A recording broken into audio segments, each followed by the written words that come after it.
I've eaten too much turkey. Christmas has gone, but we still have time for some Christmas espresso. My name is Steve Layton, and I travel the world finding amazing and delicious coffee for you to drink at home. Some make coffee difficult to understand and complicated, but here it's my job to make it easy and fun and tell you what's in my mug. So look, we're going to do a deal with you here. It's Christmas. You're in the middle of your Christmas break. The last thing you want me to do is to stand here and talk to you forever and take you away from your lovely family and your friends. And so, actually, you probably do, but I'm still going to go quickly anyway. So this week, I'm going to talk about how the blend's made up. It's made up of 50% of Ernesto's Grand Reserve Peaberry, which is a mix of washed and natural peaberries. This is super rare. This is tiny amounts. We really shouldn't be blending with this one. And then we took 30% of the Yemen Macaraz Natural, which is a traditional style Yemen with dried cherries brought by smallholders. And oh my God, we definitely shouldn't be blending with that. And then we go to one of my favourite farms in Kenya, in Karagoto, and we put 20% of that in there as well. It's mental. But this blend is built with an idea. This blend is meant to make you feel of Christmas. Make you feel of Christmas pudding, of like dried oranges, dried fruit, currants. And that's what this coffee does. It just brings you that. Both of these, we would never sell them at this price ever and never blend them this way ever if we didn't love you as much and it wasn't Christmas. So, Merry Christmas. So Christmas has been and gone, but we still have Christmas Espresso. And once again, like last week, I'm joined by Roland, who is going to explain how he came around to build the Christmas Espresso blend. As I explained last week, this is something that I've always done. Over the past 12, 14 years, this is something that's been my job. But for 1 year, I've kind of given it to Roland to kind of take that baton on and develop as head roaster, as I'm no longer head roaster. So tell us, why did you choose the coffees that you've chosen for this blend, and what was the real ethos and thought behind it? Well, Christmas Espresso, I know you've always wanted some of those heavier flavours, which I think both of us really love in espresso, but always for me makes me think of Christmas pudding. Very good, like post-Christmas, Boxing Day kind of feel to it. And we started by looking for some of those really nice kind of fruity flavours, like the dried fruits, but not overwhelmingly so. So we've got Ernesto's Grand Reserve Peaberry in there, which is A very expensive coffee to be putting in a blend. Thank you, Roland. really good coffee for a blend. No, really good coffee is a single origin. And then we added to it some of the Yemen, which is... Very expensive coffee. Yeah. Also, it brings a touch of spice, which, for me, again, like, it makes me think of that Christmas pudding. I want that little touch of spice, sweet spice that goes with that. And also reinforces those dried fruit flavours. But it can all get a little bit heavy, and, you know, Christmas pudding, they've got those nice bits of fresh fruit that go with it, or your cherries and all that kind of thing that brings it alive a little bit. So we would put a little bit of the Caragotta in there as well. Very expensive coffee. Yeah.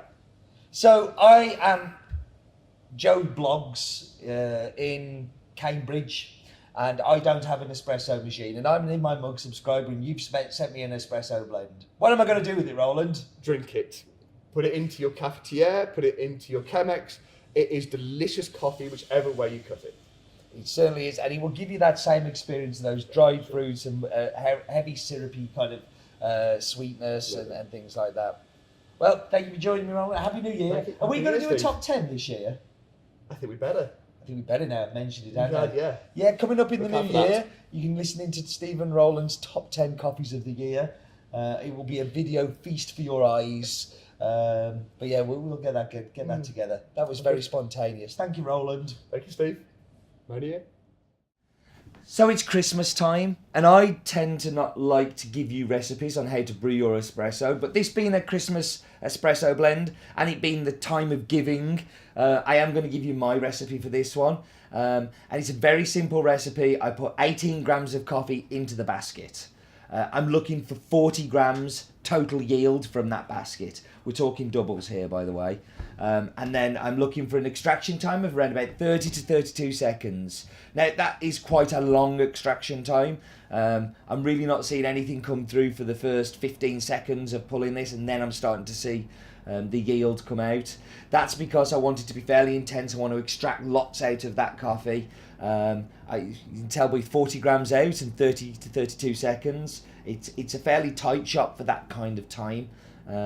But yes, I hope you enjoy your Christmas, or you have enjoyed your Christmas because it's gone, and you enjoy your Christmas espresso blend. So, for some of you, this is an espresso. We haven't had espresso on In My Mug for a long time. It's short coffee and it's very strong. This is a cappuccino. You don't have to say it like chino, but I like to. This is a milk drink with espresso. It has been a while, but it's Christmas and it is our espresso blend.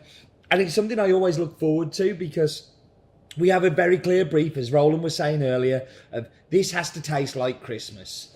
Dark chocolate, dried fruits, hints of sherry. That is the brief. So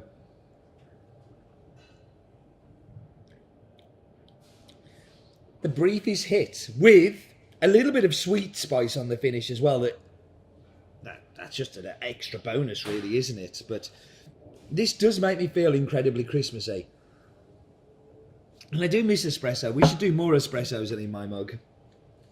But they're just lots of work and hassle, and I like filter coffee. So now, with the milk, because you have that dark chocolate and dried fruit, really pushes through. And they're the dominant flavours in there, mixing with that sweet milk. They give it a nice kind of syrupy body. And it really is a fantastic espresso and cappuccino. If you don't have an espresso machine or a way of making espresso, this will still be a delicious filter coffee. So please don't think, oh, I can't use this. This will give you very similar flavours. And in fact, I would recommend you, even if you have an espresso machine, to make brewed coffee of both the Christmas filter and the Christmas espresso, because they will be delicious, and it doesn't need to go through an espresso machine. So please don't stress about that. Happy New Year, Merry Christmas, blah-de-blah-de-blah.